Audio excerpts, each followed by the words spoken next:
Bonjour une fois de plus, bien-aimés. Je vais commencer mon sermon ce matin en vous posant certaines questions. Et peut-être que ça attirera votre attention. Si je vous parlais de Rasta, vous le connaissez? Si je parlais de Rasta, vous le connaissez? En bien ou en mal? Ça dépend.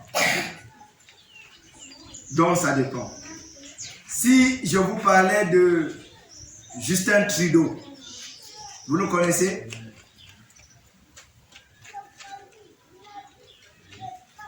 Peut-être pas. Si je vous parlais de Manu Dibango, vous le connaissez? En bien ou en mal? Si je vous parlais de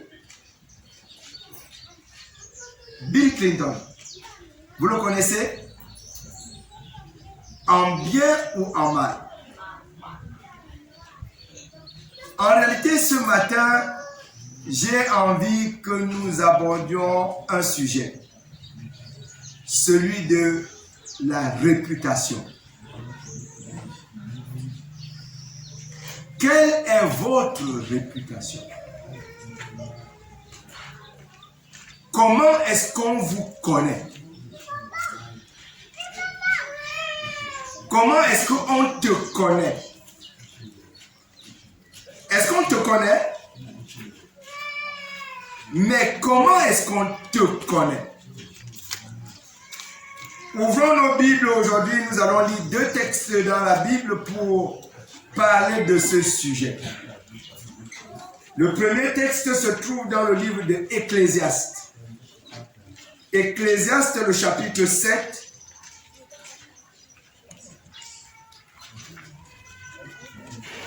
Ecclésiaste, le chapitre 7,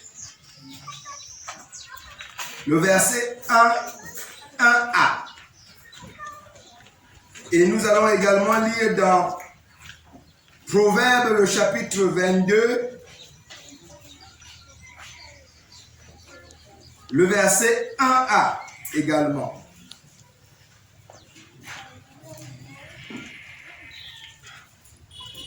Nous allons commencer par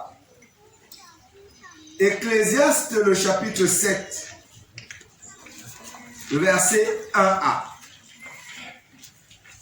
Une bonne réputation vaut mieux que le bon parfum. Je répète. Une bonne réputation vaut mieux que le bon parfum. Et lisons dans Proverbes, le chapitre 22, le verset 1a également. La réputation est préférable à de grandes richesses. La réputation est préférable à de grandes richesses. Je nous disais ce matin que nous allons parler de la réputation. Qu'est-ce que c'est que la réputation? La réputation, c'est la manière dont on connaît quelqu'un. La réputation, c'est l'écho que le nom de quelqu'un peut faire. On pourrait parler de la renommée de quelqu'un. Et vous serez d'accord avec moi qu'il y a des personnes dont en entendant leur nom, on a peur. En entendant leur nom, dans la crainte. Esono. La plupart d'entre vous ici ne connaissent pas Esono. Mais qui était Esono? Le frère Jean est en train de rire. Parce qu'il a certainement connu Esono. Esono, c'était un grand bandit. Esono, quand il passait, tout le monde commençait à s'arranger. Parce que la renommée d'Esono, c'était que quoi? Quand il passe, il ravage tout sur son passage. Ça, c'était Esono. Même dans la localité ici de Dimako Doumé, j'ai cherché son nom, mais je n'ai pas trouvé son surnom. Il y avait un autre bandit qu'on appelait ici, je ne sais pas quoi, j'ai demandé à Patrice, et Patrice, tu m'as dit qu'on l'appelait comment? Moucha. Quand Moucha passait, tout le monde tremblait. L'écho du nom de Moucha faisait que, en réalité, tout le monde, quand Moucha passait, tout le monde s'arrangeait.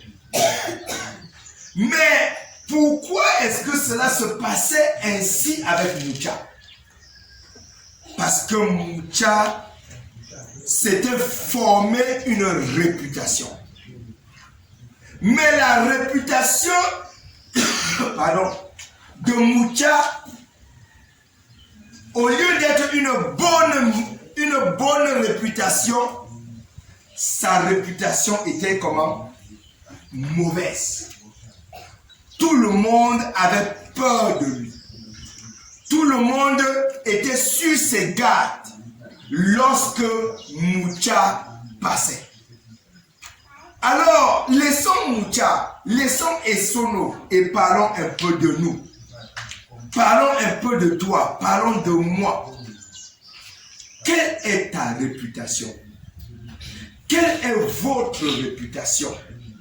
Parce que nous pouvons avoir une réputation personnelle, comme nous pouvons aussi avoir une réputation de groupe.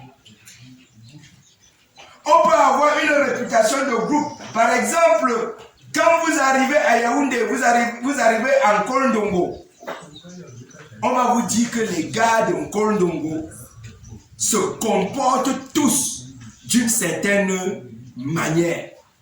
Ça, c'est leur réputation. Dans ta famille, vous pouvez avoir une réputation. On dit que si tu veux savoir la famille qui pousse, qui dès qu'il y a un problème ici, il est du coup chez les marabouts, on peut indexer une famille. Ça peut faire partie de la réputation d'une famille.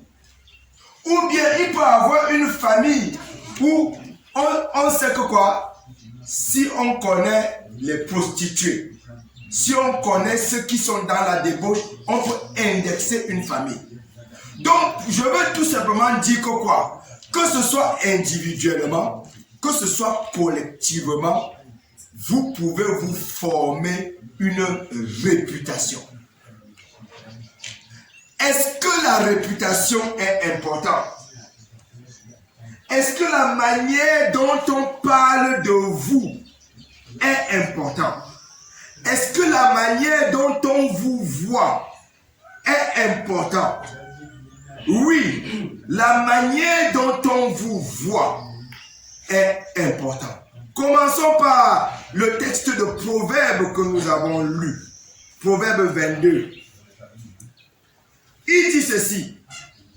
La réputation est préférable à de grandes richesses. On dit, la réputation est préférable à de grandes richesses. Combien d'entre nous aujourd'hui travaillent pour avoir des richesses? Combien d'entre nous font des efforts pour avoir des richesses? Parce que nous disons que lorsque nous aurons des richesses, ça va certainement changer le regard des autres sur nous. Ça, c'est ce que nous disons, n'est-ce pas? Si nous avons des richesses, nous disons que les autres certainement viendront. Ils ne nous salueront plus n'importe comment. Mais comment est-ce qu'ils vont nous saluer? Au grand. Même quand ils voudront nous parler, ils ne nous parleront pas avec mépris. Ils auront beaucoup de respect envers nous. Ça veut dire que les richesses permettent que le regard des autres sur nous change, n'est-ce pas? Mais la parole de Dieu nous dit ici que la réputation est importante et elle est même plus importante que quoi? Les grandes richesses. La réputation est importante plus que, dit dans le texte de Proverbe 22, le mot employé c'est préférable. La réputation est préférable à de grandes richesses. Alors, est-ce que nous voyons que la réputation est importante? Est-ce que nous voyons que ce qu'on dit de nous, ce que les gens pensent de nous est important? En réalité, si nous comprenons ça, nous allons chercher à avoir une réputation. Nous allons chercher à avoir une réputation. Parce que la réputation nous rend importants. La réputation nous rend, je veux dire, aux yeux des autres, la réputation nous permet tout de même d'avoir une certaine place. Mais quel genre de réputation devons-nous rechercher? Parce que tout à l'heure, je nous ai posé des questions par rapport à certaines personnes. Mais nous avons constaté que quoi? Il y avait des gens qui avaient une certaine réputation. Mais quel genre de réputation avaient-ils? Ils avaient une mauvaise réputation. Parce que être vu comme un voleur, être vu comme un délinquant, être vu comme un sorcier, être vu comme quelqu'un qui ne passe que son temps chez les marabouts, ça veut dire que on te voit, tu as une grande renommée, mais du côté négatif, du côté sale. Si la réputation est importante, quel genre de réputation devons-nous avoir?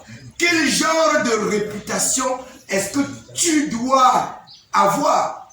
C'est la raison pour laquelle je nous ramène dans notre texte de Ecclésiaste, le chapitre 7 que nous avons lu. Et là, la précision est importante. Qu'est-ce que Proverbe 7 nous dit? Une bonne réputation vaut mieux que le bon parfum. Une bonne réputation vaut mieux que le bon parfum. Le bon parfum, parlons-en. Est-ce que nous connaissons les parfums? Oui, nous connaissons les parfums. À quoi servent les parfums? Parfois, j'ai l'impression que je ne sens pas bien. Et pour que je puisse sentir mieux, qu'est-ce que je fais? Je mets sur moi le parfum. Bon, ça peut être aussi que ce n'est pas que j'ai un problème d'odeur personnelle. Ça peut être que je veux avoir une certaine odeur. Et par conséquent, qu'est-ce que je fais? j'utilise un certain parfum. Parce que quand je vais passer, on dira que quoi? C'est le parfum de. Ça, c'est le parfum de. Parce que je voudrais qu'on m'identifie. Et qu'on m'identifie même par l'odeur que je laisse derrière moi. Et c'est ce que les parfums font. N'est-ce pas? Le parfum fait que quoi? C'est quand tu es passé, qu'on dit que quoi? Il est passé. Quand tu n'es pas encore là, ou bien quand tu n'es pas passé, bon, on ne peut pas se rendre compte. Alors, la bonne réputation, dit le verset ici, est préférable. Non, il dit comment? La bonne réputation vaut mieux que le bon parfum. Et la précision est de taille ici, la bonne réputation. Et je nous repose la question, comment est-ce qu'on te connaît? Il est certain que pour avoir une bonne réputation, tu dois te conduire d'une certaine manière. Pour avoir une bonne réputation, il est important pour toi que tes actions, que ta manière de penser, ta manière de faire soit dirigée vers la bonne direction. Mais comment est-ce que nos pensées, comment est-ce que nos manières de faire, nos manières d'être peuvent être dirigées dans la bonne direction si nous n'avons pas Dieu? Comment est-ce que nous pouvons être dirigés dans la bonne direction si nous n'avons pas Dieu? Alors c'est là où je dis que la bonne réputation est liée à à la manière dont nous communions avec Dieu, à la manière dont nous marchons avec Dieu. La bonne réputation que nous pourrons avoir est certainement liée et attachée à ta manière d'agir conformément à la volonté de Dieu. Parce que quoi? Celui qui a eu la bonne réputation dont nous connaissons et qui est notre maître, c'est le Seigneur lui-même. Est-ce que Jésus avait une bonne réputation? Oui, il avait une bonne réputation. Jésus ne savait pas faire la différence entre les classes sociales. On aurait voulu qu'il le fasse. Les pharisiens auraient voulu qu'ils se retrouvent dans leur clan. Pour qu'on dise que quoi? Lui, il est de notre groupe. Les pharisiens auraient voulu qu'il rejette la prostituée et qu'il ne lui montre pas de miséricorde. Les gens qui étaient les politiciens qui étaient autour de lui auraient voulu que Jésus marche avec eux pour attirer la renommée des foules. Mais qu'est-ce que lui il a fait? Lui, il a marché avec ceux qui étaient dans le besoin. En réalité, il a donné sa vie. Il a donné de son amour. Il a donné de son temps. Il a donné de son énergie à ceux qui étaient dans le besoin. Et par rapport à ça, on pouvait avoir l'écho de sa réputation. La réputation de Jésus a traversé les frontières de par sa manière d'être, de par sa manière de faire, de par sa manière d'enseigner. Jésus a traversé. On a vu qu'il était différent et différent de la bonne manière. Alors toi aussi, Quel genre de réputation est-ce que tu as? As-tu la bonne réputation ou bien la mauvaise réputation? En tant qu'individu, même en tant que famille, quel genre de réputation est-ce que vous avez? Nous devons, bien aimés, chers frères, travailler à notre réputation. Et cela commence à ce que Jésus soit le fondement de nos vies et de nos familles. Ça commence avec Jésus comme le fondement de nos vies et de nos familles. Et si Jésus est le fondement de nos vies et de nos familles, nous sommes sur la voie de la bonne réputation. Mais ayant Jésus comme le fondement de nos vies, pour pouvoir avoir la bonne réputation, même en tant qu'Église, il faudrait que nous marchions, que chacun de nous marche selon la volonté de Dieu. Que chacun de nous applique sa vie, applique ses actions selon la volonté de Dieu.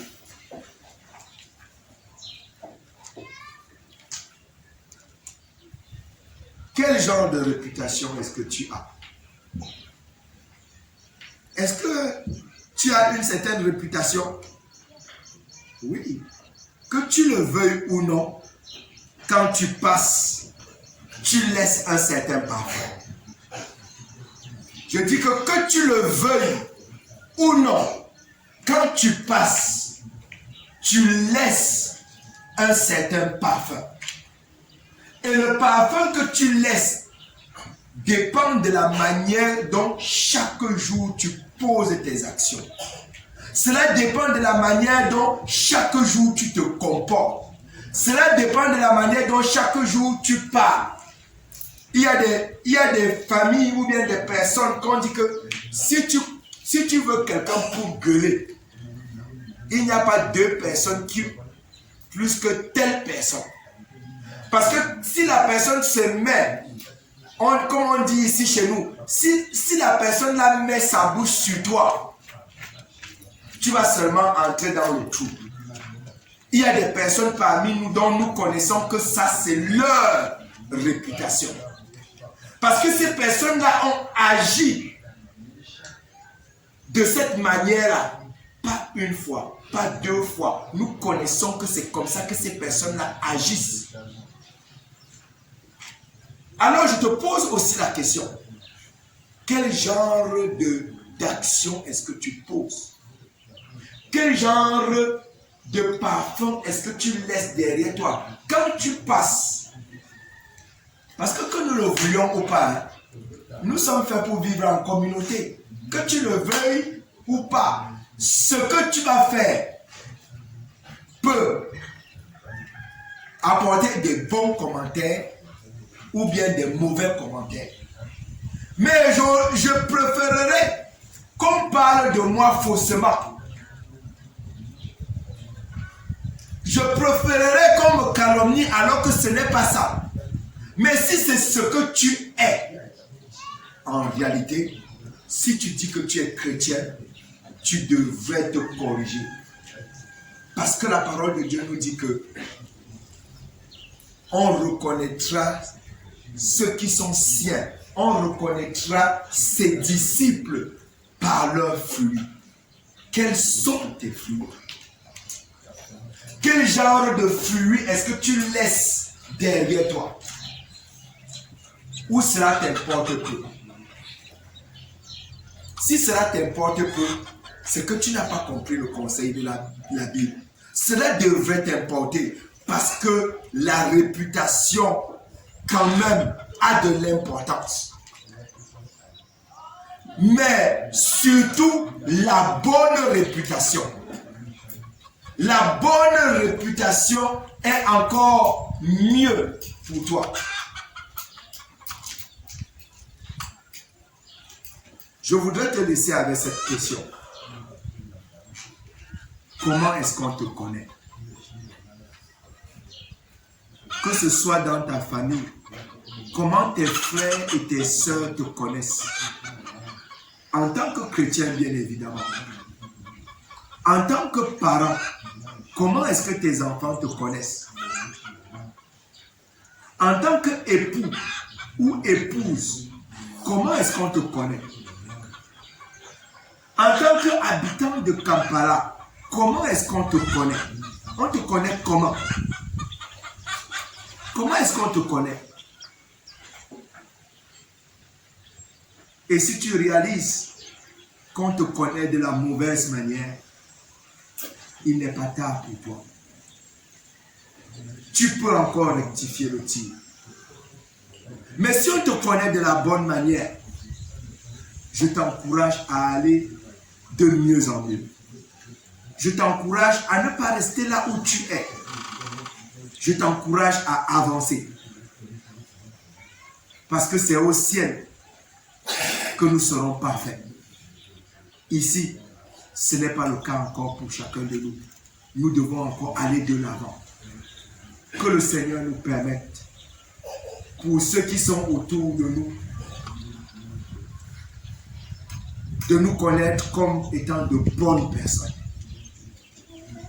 Parce qu'en nous connaissant comme de bonnes personnes, par nous, le Seigneur attirera certainement à lui. Ou bien même par nous, le Seigneur pourra dire, tu avais un tel à côté de toi. J'avais mis un tel près de toi. Et il s'est comporté de telle manière. Alors tu n'as pas d'excuse.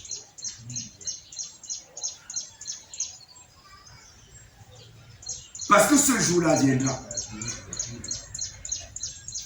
Chacun de nous rendra compte à Dieu pour ses œuvres.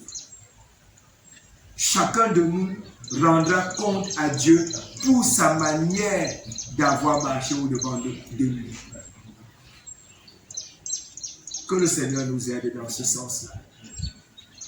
Les gens de Babel, permettez que j'entre dans l'étude de mon frère. Quand il parlait tout à l'heure, là, j'ai dit, il parle un peu des choses que j'ai préparées. Mais les gens de la tour de Babel avaient une mauvaise réputation. Mais ils n'ont pas eu la bonne réputation. Ils ont eu la mauvaise réputation, les gens de Babel. Et à cause de ce qu'ils étaient, les conséquences sont là. Jusqu'à aujourd'hui, comme notre enseignant nous a fait savoir tout à l'heure. Alors, travaillons non pas pour avoir la mauvaise réputation, travaillons pour avoir la bonne réputation. Et je crois qu'en tant que chrétien, le nom de Dieu sera glorifié. Que le Seigneur nous aide dans ce sens-là. Amen. Ayons la bonne réputation. Amen.